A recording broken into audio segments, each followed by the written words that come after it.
Are we broadcasting? We're about to hear from Mike Adams. Take it away, Mike. Here we go. The Planet Mikey podcast is brought to you by Dr. Robert Leonard and Leonard Hair Transplant Associates with Dr. Matthew Lepresti. What an unbelievably professional group of people they are. They, of course, fixed my hair. They are my hair doctors, and I've had my own hair growing now for 19 years, and it's lovely. It's the hair replacement center of the stars, if you will. I mean, how can I say that? Well, ask Wes Welker, David Portnoy, Brian Scalabrine, Hardy from 98.5, Toucher from Toucher and Rich. Yes, they were all Dr. Robert Leonard and Leonard Hair Transplant Associate patients. Kevin Chapman, the actor, Christian Fourier. You want to get your hair fixed permanently? Call 1-800-GET-HAIR or go to hairdr.com and make yourself a no-obligation appointment for a free consultation with the professionals at Leonard Hair Transplant Associates with 5 offices including Warwick, Rhode Island, Boston, Braintree, and Newton Center, and Salem, New Hampshire. Leonard Hair Transplant Associates. You sounded like a professional, Mike. What did you expect? Okay, here we go. The Planet Mikey Show. He's about to get crazy and wild. Stay for a while. Don't touch your radio dial. Planet Mikey Show. Kicking it back, sports talk. Listen to that and stay tuned for some giggles and laughs. Go. Wait a minute. How many times have you thought about slapping your fucking guy in the head this week? There you go. Welcome to the Planet Mikey Show.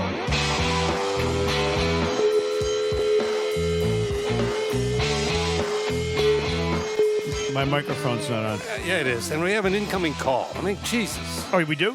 Yeah. Do you hear that? Do you hear that little beep just then? Don't answer it, though. I'm not answering that. We have bigger fish to fry. It could be a bill collector. Well, then I'm definitely not here. As Reggie Lewis once said, we're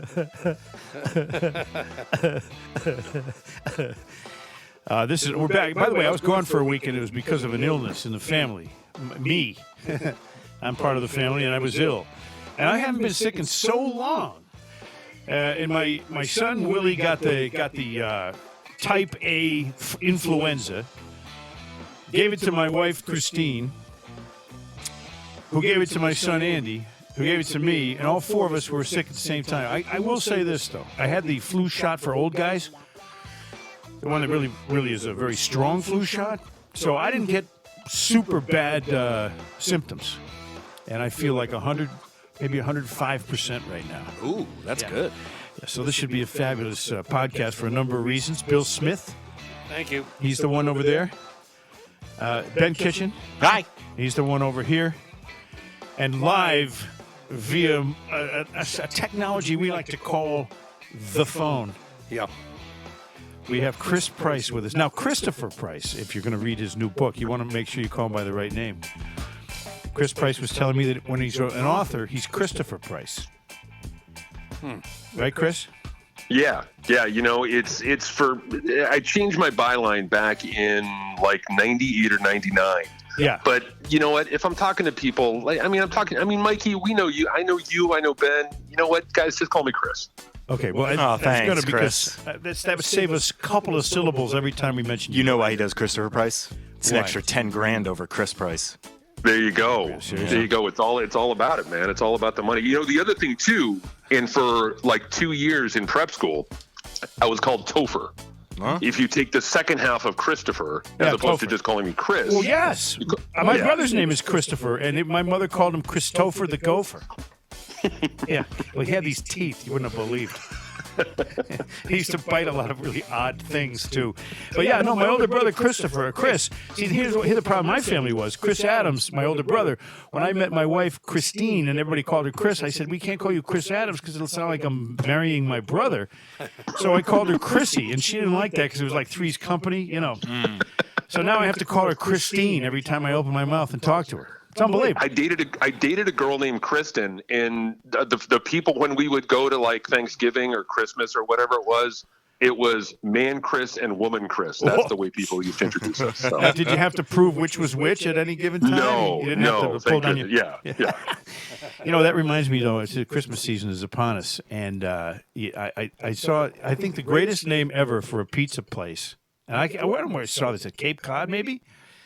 The name of the pizza place was Cheese's Crust. Isn't that great? I don't know why that's not national already, you know? In any event, Chris Price, God, I met you a long time ago. You were writing for the WEEI website. You've written for and contributed to a lot of people, including the Boston Globe, ESPN.com, right? Yeah, I've been around, man. I wrote for, I think I met you, when I first met you, I was writing for the Boston Metro newspaper, the commuter newspaper. Oh, yeah. Like 20 years ago. So I wrote for them. I wrote for Bradford over at WEI.com. I wrote for Bedard at the Boston Sports Journal. And now I'm doing some stuff with the Globe. You know, you're one of the nicest people ever to work at the WEEI website writing department. What's that called? What is that called? We just called it the website. The website. Yeah, I mean, you were one of the guys. Everybody liked you. You know, you're kind of like Smitty. Everybody likes you. I don't know why. It's just they just do. But some of the guys in that department, I had a hard time with. Okay, and Minahan's one of them. Minahan was a writer in that department, right? Yeah, for a while. Yeah. Yeah. And see, he's unlike you. He's an asshole. Then we had Rob Bradford, who I always got along with. It turns out he didn't like me. He didn't want me doing the baseball show with him, the hot stove show. So I can't believe that. He backstabbed me with the boss, Kevin. No, we like Rob. Well, Bill and I like Rob. and Chris likes Rob. But he backstabbed me, though. Never says a bad word about you, you bum. He backstabbed me like you mean. But never mind all that stuff. That's all water under the bridge. I haven't even worked in that building in 6 years, so why do I give a shit? Jesus Christ. You know? I mean, we're here to talk with... By the way, Christopher Price, as he's known when he writes, has written a new book. He's written books on the Patriots before, and now he's got a book out, and it's called Bleeding Green. I'm going to hold it up for the camera for our video portion of the podcast. Oh, nice cover. Here we go. Yeah, see how green it is? Bleeding Green. It's got the I was lucky, man. That thing looks beautiful. It really does. That's the most beautiful cover for any book that I've ever done. Well, it really is. I think, Chris, too, it's got the greatest logo ever invented in the history of professional sports. Yeah, the whale. Yep. That Whaler logo is just like way out of... That's a major market logo. And here it was coming out of Hartford, Connecticut. And it lives on today every summer when girls walk around. Yep. Does it really? Yeah, the whale tail. Oh, I've dated a few whales in my life. I dated one whale. All she did was blubber at me all the time out of her blowhole. Anyway, I could make some sperm jokes, but I won't. Okay, I refuse to. Anyway, Christopher Price has a new book out, and I thank you. I just got mine, so this is how far along I'm in it, Ben. You're about a quarter of the way through. Quarter of the way through. Have you gotten to your quotes yet, by the way? No, how far along are they? Because I was going to jump right to them, Hold on, I already said it. You've immortalized Mikey in the book? Yeah. It's about probably, let's say, almost halfway through because you covered the team, and I'm not telling any tales out of school here. You covered the team for a while in the mid '80s, the early '90s, and you got to know some guys. You got to know Dineen, and you told me some stories about drinking beer with Kevin Dineen and hanging out with Ronnie Francis and stuff. So you're in the book, man. You got some good stories. I'll tell you what, maybe the most beer I've ever had outside of America was in Montreal. With, Channel 3 in Hartford, I used to beg them for road trips. And I'd say, can I go with the Whalers on the road? Yeah, okay. They let me go. So we went to Montreal and Toronto, whatever. And I had an expense account. So I said, well, I got the best cameraman at the TV station. Let's get these guys together, sit them down, have dinner, and then just shoot the whole thing with video and get some stories. Love it. So we did that. It was Quenville, Ferraro, Dineen, and Ronnie Francis, and me. And we sat around, we went to this Chinese restaurant in Montreal, and the guy who owned the place was a guy named Mr. Yu. Why? His name was Y-U. And they had a Lazy Susan in the middle of the table, and he just kept loading it up with food. Every 2 seconds, he'd come back with another Chinese dish, throw it down, and then everybody grab it, be gone. They'd put another one down. We were there for 2 hours. These guys could eat, man. And we must have drank about 40 Labatt's Blues. And the stories started coming out, and they were absolutely... when you get guys drinking and relaxing, the stories are going to be much better. It's not going to be, well, we gave 110% out there on the ice. And, the hockey cliches, right, Chris? Yep. Dineen was always the guy, though, man. Dineen was the guy who was, I talked to a bunch of dudes, who played with him, and he was like, Kevin was the social director. He was the guy who made sure that everyone was going out, everyone was having a good time, whether it was concert tickets or, going out drinking or going out to restaurants. Kevin was the glue. Everyone talks about Ronnie, and we're going to talk about how great Ronnie was, but Kevin was the guy. He was the guy who kind of, was the connective force, was the connective tissue with that team. You had a story you told me, and I don't think this one made the book, but about how he was coming off the ice once in Montreal, and he got hit with a beer. Yeah. The guy poured a beer right on top of him, and that was at the Old Forum. Yep. And that was like the when you go to the Old Forum, you have a certain demeanor about you because it's like a chapel, it's like a shrine. And this guy was poured beer. Kevin goes to the security guards. He goes, yeah, it's that fucking guy right there. Well, at least he didn't run or test him. No, and they threw him out. They threw the guy out, which was great. That's the way a hockey arena should react when someone steps out of line. But yeah, Kevin was, he was the guy that was always playing pool, at the bar, and and the guy could drink too. And even when he had Crohn's disease, he could still drink. Which is a real art form. So now, what town in Connecticut? Those teams. Go ahead. Sorry. I was just going to ask you what town you're from because I didn't know that in Connecticut. Where are you from? I grew up in Farmington in Suffield. My dad, get this, my dad taught at Miss Porter's, and so I was at Miss Porter's when I was like, 9, 10, 11 years old. Yeah. And so, if that wasn't enough to kind of, warp your little, your brain there, yes. Growing up, right. It was all Whalers all the time. And Mikey, you can speak to this, man. The idea of big-time professional sports in Connecticut. This was before UConn basketball was the all-consuming monolith that it is now. Right. They hadn't busted out Whalers, yet. Yeah, I mean, it was the first taste of big-time sports. We always had to go, okay, Bruins, Rangers, Red Sox, Yankees. This was a team that was ours, and that sense of possession, man. When I was growing up in Farmington and later on in Suffield, that was really cool. They were our team. Well, I went to Avon Old Farms, for 1 year before I was unceremoniously booted from their roster. And so I know Farmington well. In fact, I used to go to we used to have what they called mixers with Miss Porter's school. Oh, yeah. And we had them with Ethel Walker's school, too, and they were all the girls in those schools were snobby, but they were so rich if you could put up with the snobbiness, you had something going, Yeah, I went to, I'm with you, man. I went to Salisbury for 3 years. Yeah. So I know about the mixers, the whole bit. We used to go to those schools. We used to go to Westover. Sure. The whole bit, man. I was right there with you. I know what you're talking about. As a Farmington guy, you're obviously familiar with the geography of the situation in the Hartford itself as a city, not having a professional sport. When the Whalers finally came in, everybody was enthused about it, and it didn't really matter how good or bad the team was at the early going. Yeah, everyone loved him. Everyone was all in, man. The thing that really, for me, illustrates just how much, not just fans, but like politicians and the state and, the team, everyone was all in on him, was when the first Civic Center collapsed in 78. It took people like 12 hours to say, all right, man, we're going to build a new one. We're going to move to Springfield for a couple of years. And we're, and the politicians and the business people and the fans and everyone got behind it. And everyone was like, yeah, we're all in. We're going to do this. The only time. And this is a little bit of kind of a different comparison, but, this is the only thing that I can think of off the top of my head. The only time where we had a city kind of rally around a building like that was New Orleans after Katrina, where people were like, look, we're going to rebuild the Superdome. We're going to make it bigger. We're going to make it better. Yeah. The same feeling was there in Hartford, man, where people were like, look, yeah, this is our team. This is our building. New Civic Center. We're going to make everything better. We're going to have a brand new Civic Center. The Katrina thing, too, was, that you had to, they were taking care of the population. And it only took them, I think, 3, 4, 5 years to get rid of the smell of BO in that building after Katrina was over. Because there were no showers. You just walked through the Katrina mud and came back into your place. But the Civic Center roof fell in, man. They're lucky. There was a basketball game there that night before. I mean, a couple hours before the roof collapsed. They're lucky they didn't lose 15,000 people in the biggest disaster ever.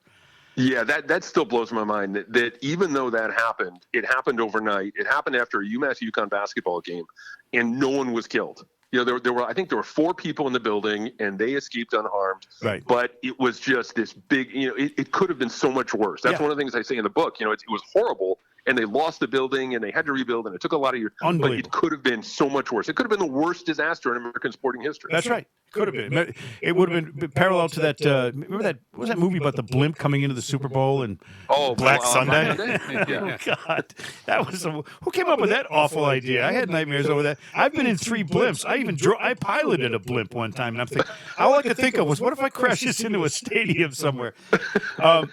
The book is called Bleeding Green. It's Christopher Price, A History of the Hartford Whalers, and he goes into great detail, and he spent a lot of time on this book, and you spent time on it during the pandemic, so you had time to actually sit there and do work instead of watching Judge Judy reruns. Yes, exactly. I mean, when everyone went through their own story when it came to the pandemic, but look, it was really therapeutic to be able to go to my office and just close the door and write about the 1986 Whalers, just kind of put everything on hold and just kind of focus on this, because everyone, there was craziness going on in the world. And so the idea of being able to focus on this was great. It took me 6 years from the start, from 2016 to 2022.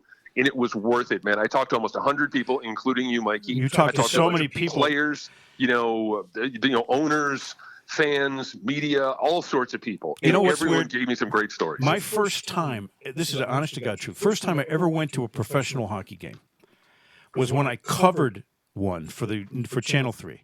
I had never been to a professional hockey game. I'd seen them on TV, but I'd never gone, okay, you go cover the Hartford Whalers game. They're playing the Buffalo Sabres tonight. Okay, what the hell? I don't know anything. I didn't even know there were 3 periods. You know what I mean? It's like I was totally confused. But obviously I learned baptism by fire. They had me covering every single game from then on, for the rest of my life. And it's such a wonderful sport, and you really can fall in love with hockey quickly. It's not just the fights, and I love the fights. Obviously, that's a great part of the game. But it's the movement of the puck. Everything has happened so fast, and it's not a difficult game to understand. It's just a really great game to watch. So I became a Whaler fan first, and fortunately for me, for someone who never been to a hockey game, in my time covering the Whalers, I got to meet everybody. Lemieux, Gretzky, obviously Gordie Howe. I mean, this was an unbelievable experience for me, and to this day, I love hockey players as athletes better than any other sport because they're better people.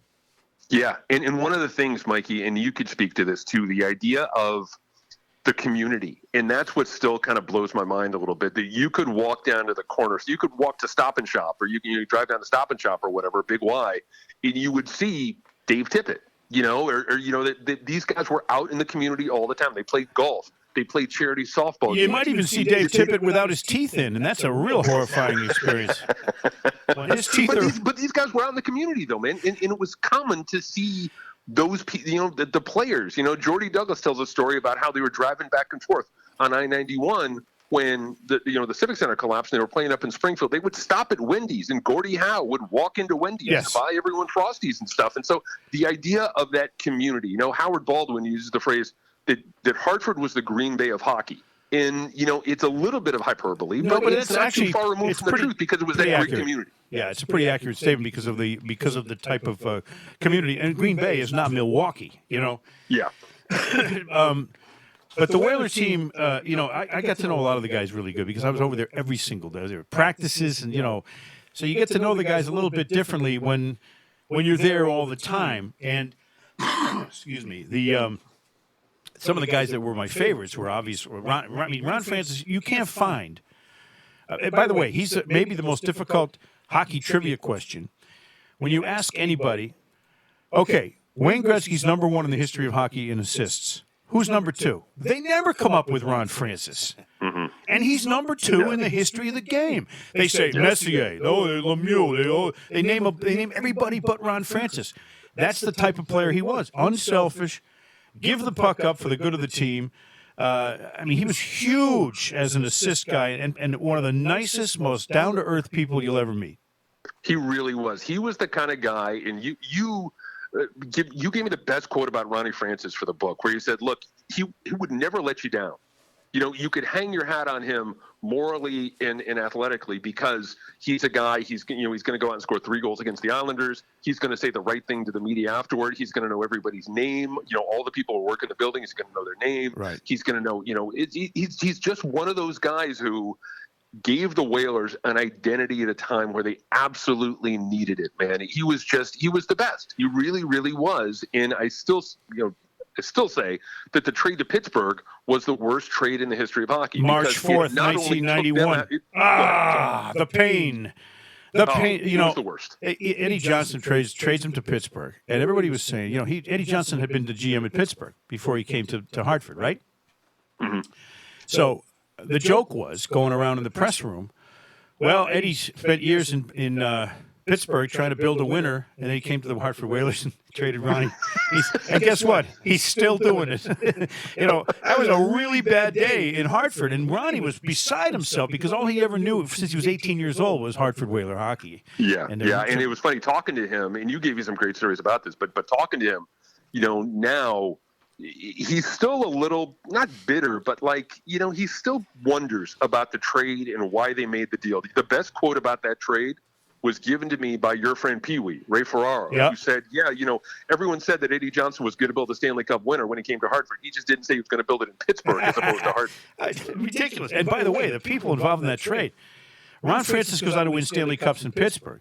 And to be, as we said, the second leading all-time, second guy in the history of the league in assists. Also, a general manager of the franchise down in Carolina, and now he's running the Kraken. Mm-hmm. Now he's running, but the trade was Grant Jennings and Ron Francis and Alfie Samuelson to Pittsburgh for John Cullen, who did nothing, Jeff Parker, and Zarley Zalapsky. That alone is going to make you feel like shit. The guy I feel the worst for is Cullen. I really do, because people expected him to be Ron Francis. Yeah. In the same way that you feel a little bad for Mac because he's not Tom Brady, people expected Cullen to be Ron Francis, to not only be the face of the franchise, but to score 50 goals, to set everybody up, right. to be the Chamber of Commerce superhero that Ron Francis was, and he just wasn't that. Wasn't that at all, and that was sad for him. But again, I don't blame him. I blame the guy who pulled the trigger on the trade. Francis though, they had an annual golf tournament, Ronnie Francis, charity golf tournament, and Ronnie has a special needs brother. Ronnie would not go out and schmooze with all the other rich people and the golfers, and the donors. He would drive around a golf cart with 4 or 5 kids on the golf cart with him, and they were all special needs kids. And for 18 holes, he'd drive all over the course saying hi to everybody and having fun with the kids. Never once did he make a play toward the commercial side of the tournament.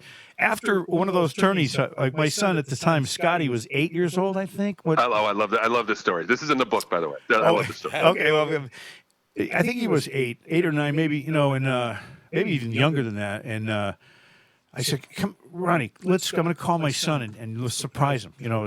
So Ronnie takes the phone. Scott answers the phone at home. He goes, "Hello, Scotty," and Scott goes, "Yeah."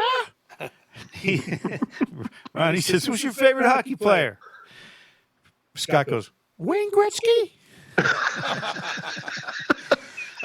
Ronnie doesn't even blink. He says, "Who's your second favorite player?" Scott, thank God, he said, "Ron Francis." I said, "Thank you, Scott, for saying that." He could have gone on for days without. And it was just one of those, that's the kind of guy he was. And there's no athlete I've ever met or covered in my sports history that is a nicer, more reputable human being than Ron Francis. Yeah, I agree, man. I'm right there with you. Now, you talked to. Did you talk to Gordie Howe after he passed away or before? I didn't talk to Gordie. I didn't get a chance to talk to Gordie. The guy who I didn't get a chance to talk to a couple of people that I wanted to talk to for this book. Numi was another one. Yeah. Who was a treasure trove of information. But he kept doing this deal where he would point me in the direction of, hey, I got this guy's phone number. Hey, I got this guy's email address. You might want to reach out to him. And I would always say, Numi, let's sit down and talk because I know you got a lot of great stories. He's like, no. We'll talk down the road. And eventually, we all know what happened. But it was. There were so many great stories, so many great people, and you provided a bunch of them, man. Really, I really want to thank you for that. Also, I want to make sure while we're on here, I want you to tell the Dave Tippett story. When Tiger Williams connected with him with a slap shot right in the face. Yes, I was at practice, and I was 8 feet away from this when it happened.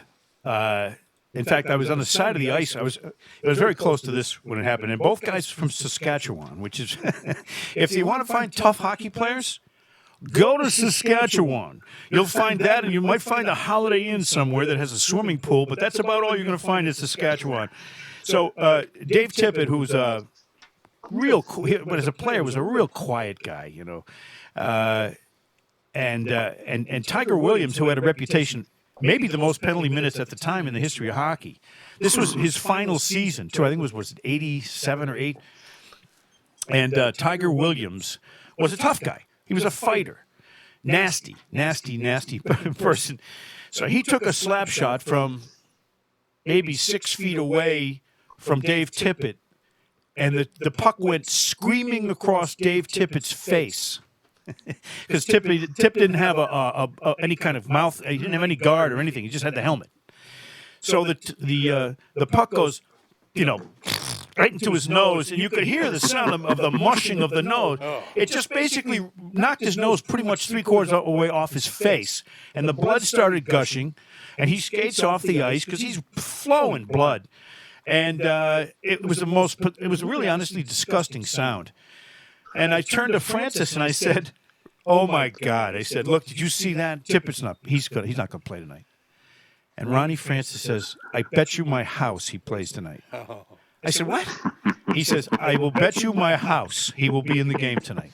I said, "His nose just got knocked off his face. Did you see it?" He goes, "He'll play. He'll play." Sure enough, that night, Tippett, he's got cotton balls shoved all the way up his nose, like stuffed up there, and he's skating around, getting ready for the game, and his nose is filled with nothing but cotton. It was really gross, but it was typical of the Saskatchewan hockey player, and particularly Dave Tippett, who would come in an hour before everybody else to sharpen his sticks. You know, I mean, he was so devoted to the sport. And I guess in Saskatchewan, what else are you going to do? You're not going to get laid.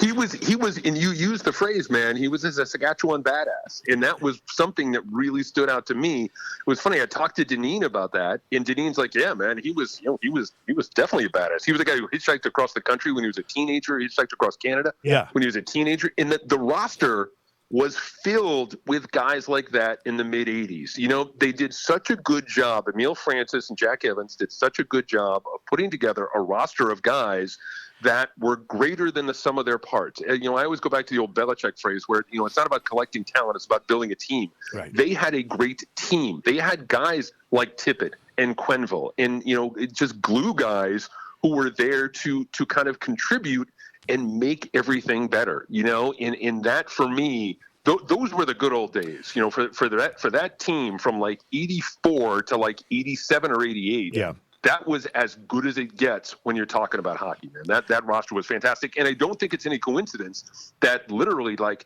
half the roster of the 86 team has gone into coaching. Well, yeah, they're all over the place. I mean, Quenneville and Tippett himself. You know, the thing is, too, that Emile Francis, the cat, I had a lot of conversations with him, and I said he had a really weird sense of humor.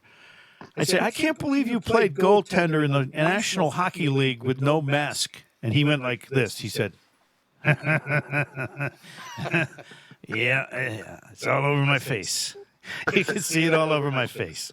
Now, the guy that you really, another guy who passed away tragically, who would have been a great interview for you, was Randy Smith from the from the JI. Yeah, he's a really good friend of mine, and he passed away I don't know, about 10 years ago, I guess. Mm-hmm. And but he was involved with the pushing and shoving match with Ricky Lee, and all. He was the guy who really kind of got him going a little bit, you know, tweaked everybody in the Whaler organization, because he would write whatever he thought was the truth, no matter what. It's too bad you weren't able to talk to Randy, but before he died. Did you archive any of his old stuff?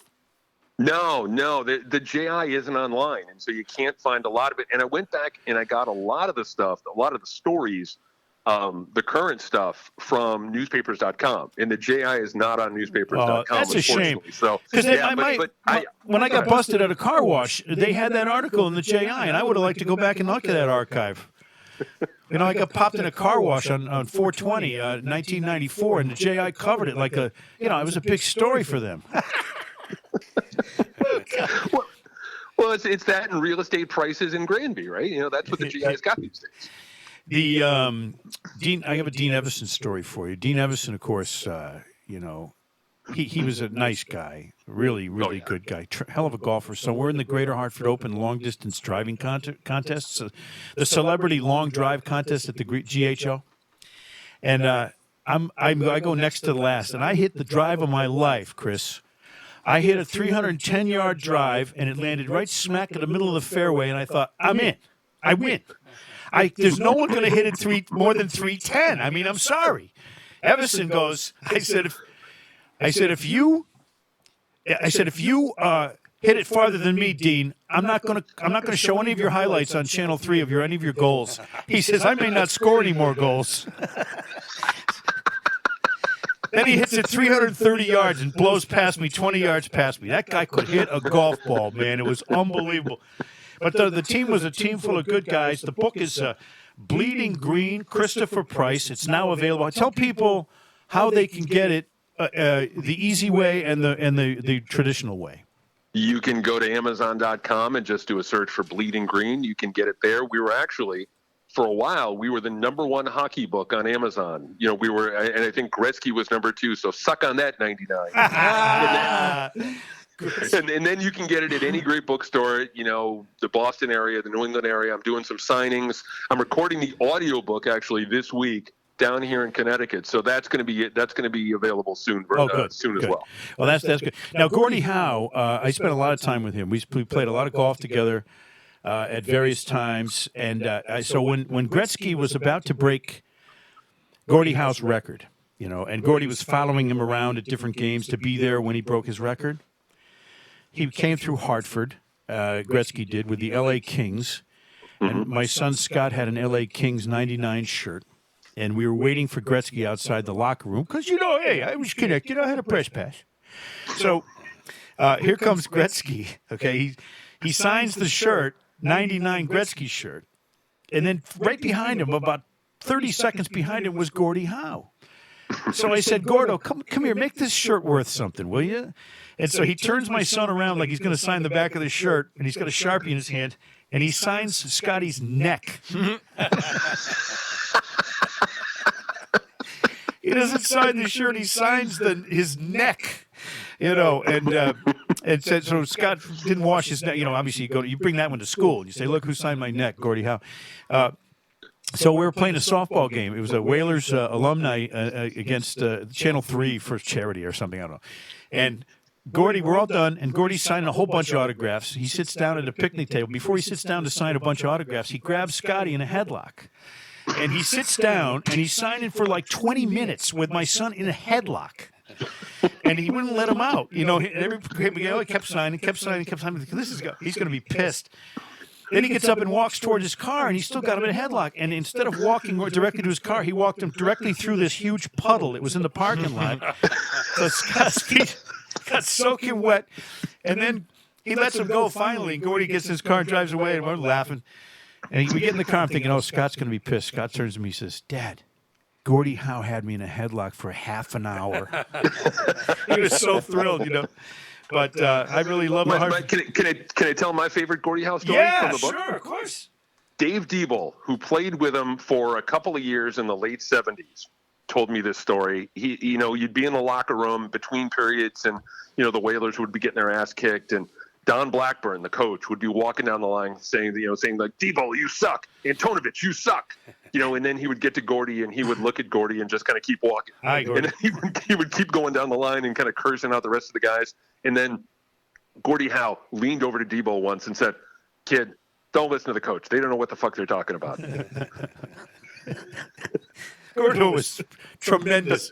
He played in a Whalers alumni game. This is when he was like 60s, really old. Chuck Caton and I were doing the play-by-play. It was a fun, Chuck. Yeah, great guy. And so we're doing the play-by-play for this, exhibition hockey game. It's the Enfield hockey coaches against the Whaler alumni. Now, you know who's going to win the game.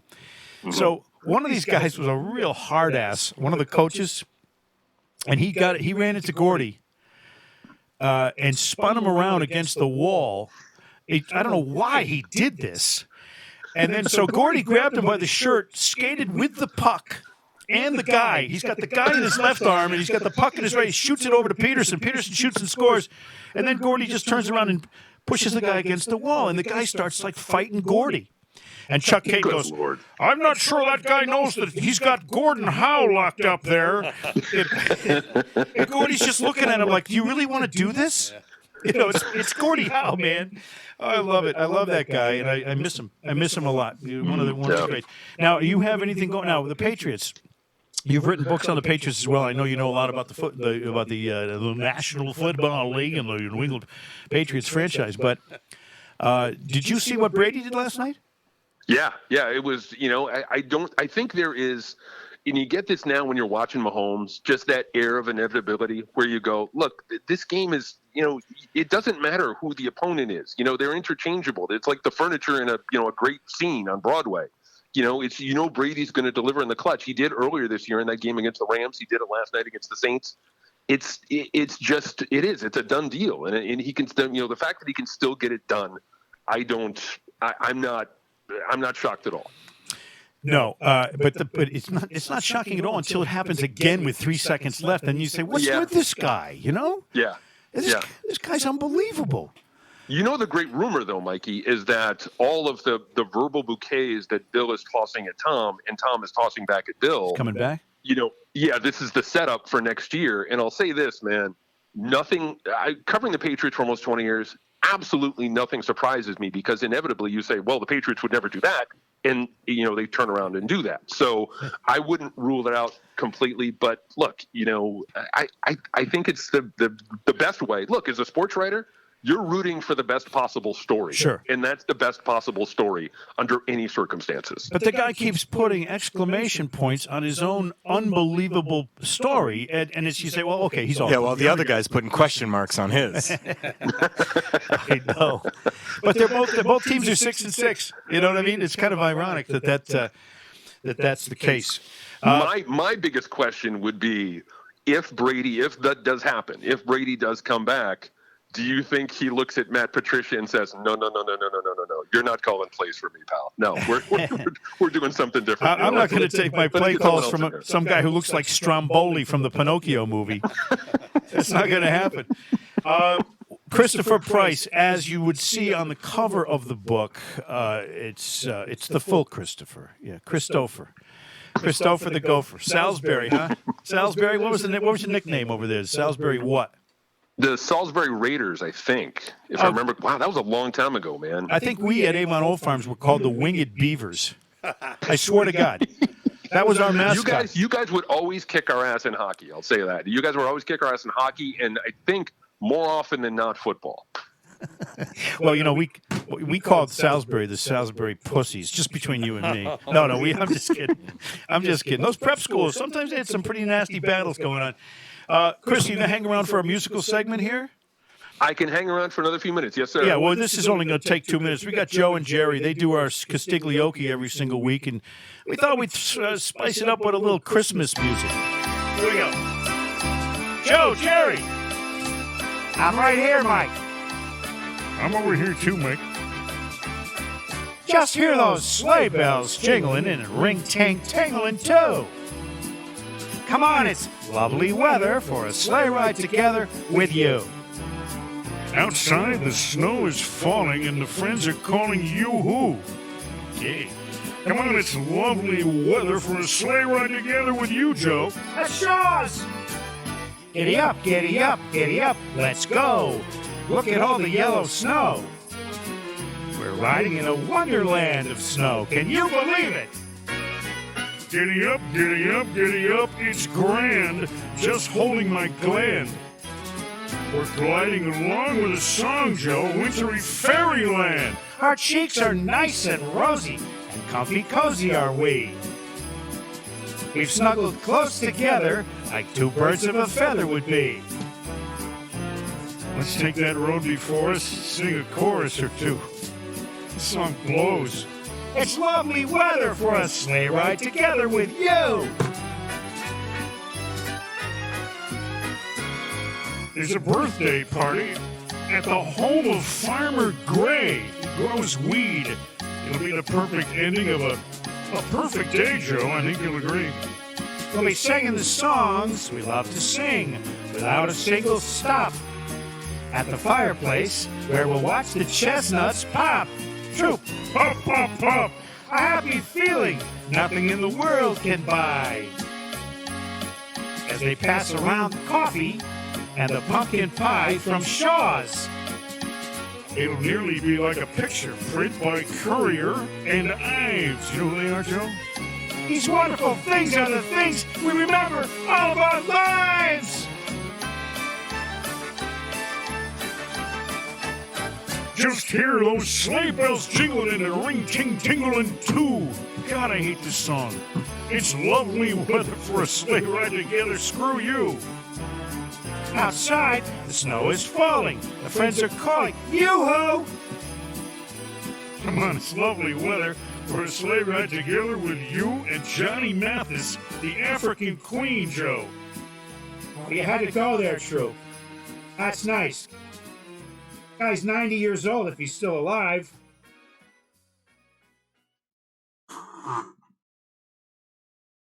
That was so dumb. That was so dumb. Yeah.